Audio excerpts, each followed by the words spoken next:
दो विषमतलीय रेखाओं के बीच की दूरी। विषमतलीय का मतलब हो गया, पहली बात तो दोनों रेखाएं समतलीय नहीं है, एक ही समतल में नहीं है, और दोनों जो रेखाएं हैं वो समांतर भी नहीं है। वो दोनों रेखाएं कुछ इस तरीके से आ रही हैं, और मान लो ये इनकी न्यूनतम दूरी है जो हमें ज्ञात करनी है। न्यूनतम दूरी, कौन सी दूरी? न्यूनतम दूरी। लाइन तो जा सकती है, लेकिन यही न्यूनतम दूरी है जो हमें ज्ञात करनी है। तो ये दूरी हमें ज्ञात करनी है। मान लीजिए इसको मैंने P एंड Q मान लिया, जो मुझे ज्ञात करनी है। ये दोनों इस पर लंब है एक दूसरे पर, यानी ये PQ है, Q इस L1 पर लंब है, या इसको मैं L1 मान लेता हूँ, इसको L2 मान लेता हूँ। Q L2 पर लंब है और P L1 पर लंब है ना। और मान लीजिए ये किसी बिंदु A से होकर के जा रही है, ये किसी बिंदु B से होकर के जा रही है, और मैं जो है इसको ऐसे मिला दूं। ध्यान देंगे एक बात, यहां लिखता हूं कि माना दो रेखाएं,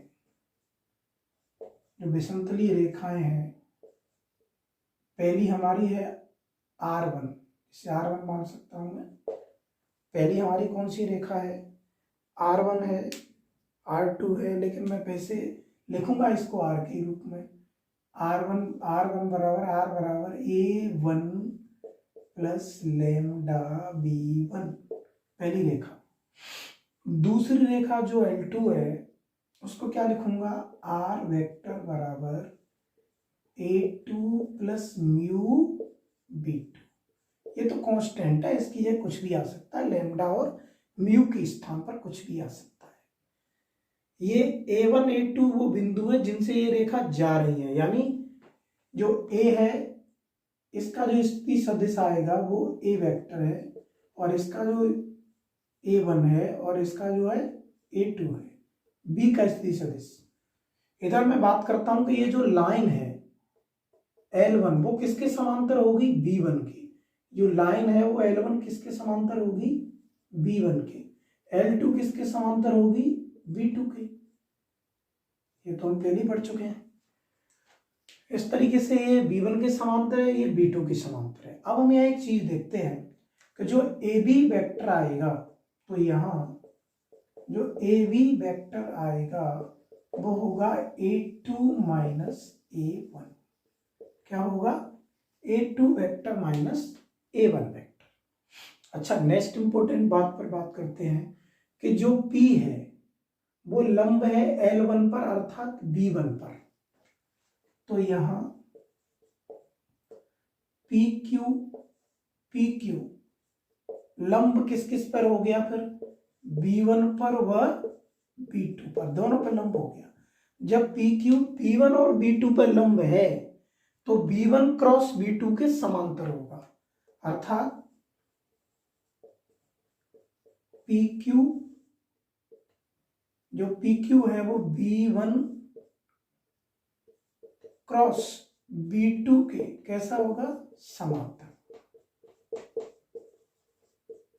यही तो ज्ञात करना है हमें, PQ की लंबाई ज्ञात करनी है, जो B1 क्रॉस B2 की कैसी होगी? समांतर होगी।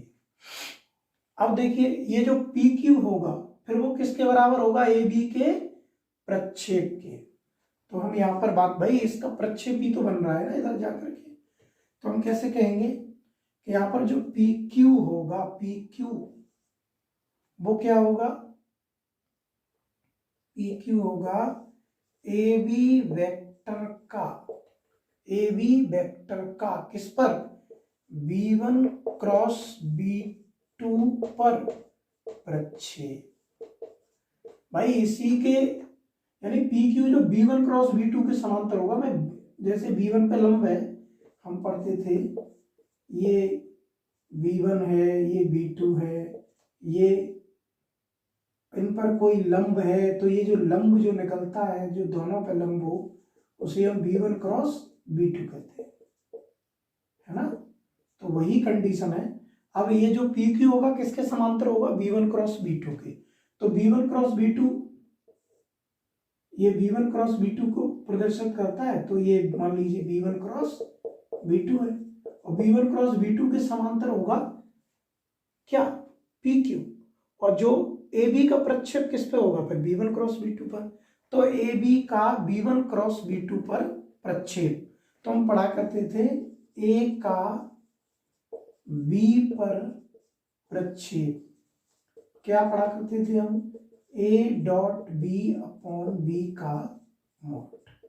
तो ऐसे ही यहाँ बात करेंगे हम, AB क्या है भाई, AB A2 माइनस A1, तो A2 माइनस A1 का B1 क्रॉस B2 पर प्रक्षेप, यानी A2 minus A1 dot B1 cross B2 upon B1 cross B2 का मॉड। ये जो लंबाई होगी इसकी, ये क्या होगी, न्यूनतम लंबाई होगी, न्यूनतम दूरी होगी। ये इसका फॉर्मूला हो गया कि दो जो रेखाएं होंगी, असमतलीय रेखाएं होंगी, इनके बीच की दूरी जो होगी न्यूनतम, वो क्या होगी, A2 minus A1 dot B1 cross B2 upon B1 cross B2 का मॉड। अब यहाँ पर एक बात, मान लीजिए कि दोनों रेखाएं एक दूसरे को किसी बिंदु पर प्रतिच्छेदित कर दें, काट जाएं, तो इनकी न्यूनतम दूरी क्या हो जाएगी, शून्य हो जाएगी। ये रेखाएं एक दूसरे को किसी पॉइंट पर काट दें तो इनकी न्यूनतम दूरी क्या हो जाएगी, शून्य हो जाएगी। न्यूनतम दूरी क्या हो जाएगी, शून्य हो जाएगी। और ये काट नहीं रही है तो न्यूनतम दूरी निकाल सकते हैं। ठीक है, समझ में आ गया।